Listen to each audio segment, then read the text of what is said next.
We all love a good ghost story, whether it be Chinese whispers or gathered around the campfire telling stories, but have you ever wondered where these stories have come from? After all, a good story is usually based on a true event that may have actually happened. These stories then get changed with each telling of the story, and so the truth being the story changes. This is top 5 ghost stories that may or may not be true. The mobile phone. A couple of months ago, my friend's cousin, a single mother, brought a new mobile phone. After a long day of work, she came home, placed her phone on the counter, and went to watch TV.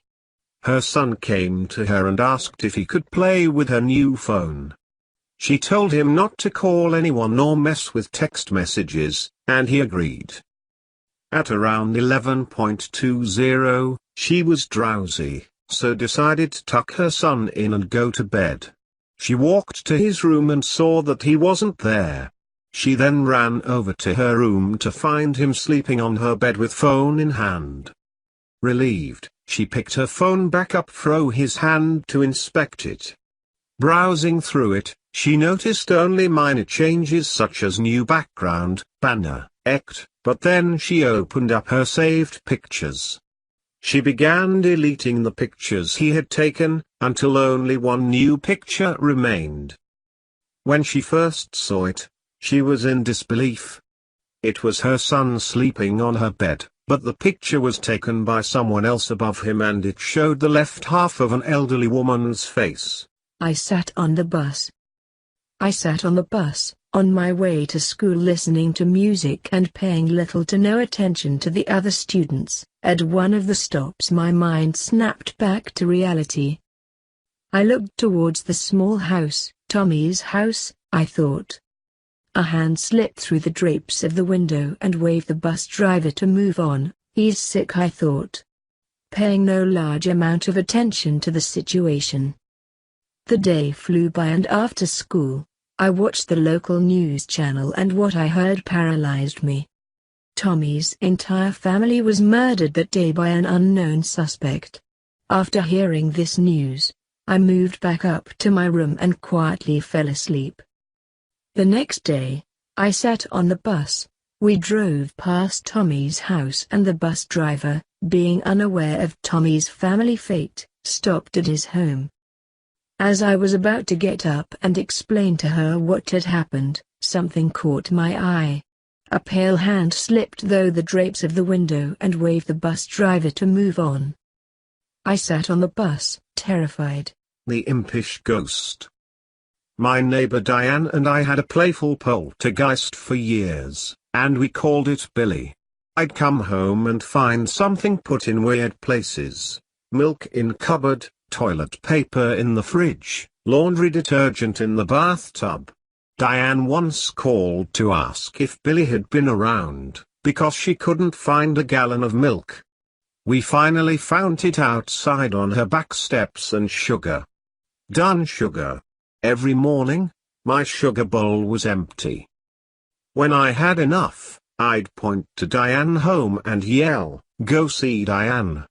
Within 5 minutes, I'd get a call from her, and she'd say thanks a lot, because he'd gone and pulled shenanigans at her place. This occurred for the entire 2 years we lived there. No one believed us, not even our husbands. My mother thought someone was stealing from us when we were sleeping or out of the house. My sister believed something was going on but didn't know what. I still can't explain any of it. The crib shadow. I was babysitting my niece while I was staying at my brother's place, and they had the baby camera set up so I could see her on the little TV it came with.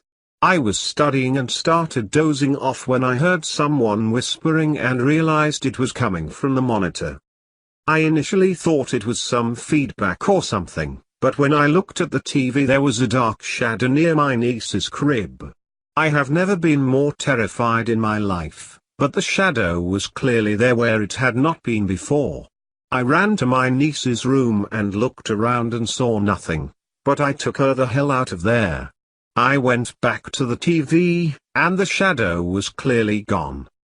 I told my brother what had happened and he pulled me aside and told me not to mention it to my sister-in-law because she'll freak out, but that he had seen the same thing several times now, with the same whispering.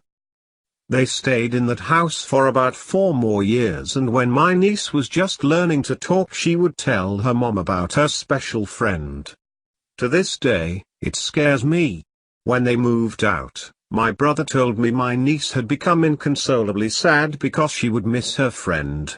Her mom would tell her she could bring him along, but all she would say that he couldn't leave the house. We have never to this day told about that damn shadow, and she apparently never saw it. The rocking horse. One night, when I was maybe 10-12, I had trouble falling asleep. My bedroom was the entire top floor of our house, with my bed and such being on the left side and storage closets and a play area being on the right. I was lying in bed when I heard noise from the other side of the room and see a rocking horse begin to rock. It was sitting just outside one of the storage closet doors. It proceeded to rock its way halfway across the room and stopped dead under the ceiling light. At this point I was freaking out and just buried my head under my blankets and never peeked out again until morning. It was all confirmed to not be a dream, as the rocking horse was still in the middle of my room when I woke up. Furthermore, I got a stern reprimand from my parents for being up out of bed playing with my toys well past my bedtime. Their bedroom was directly below the storage closet, play area, and had heard the creaking of the rocking horse shuffling across the room.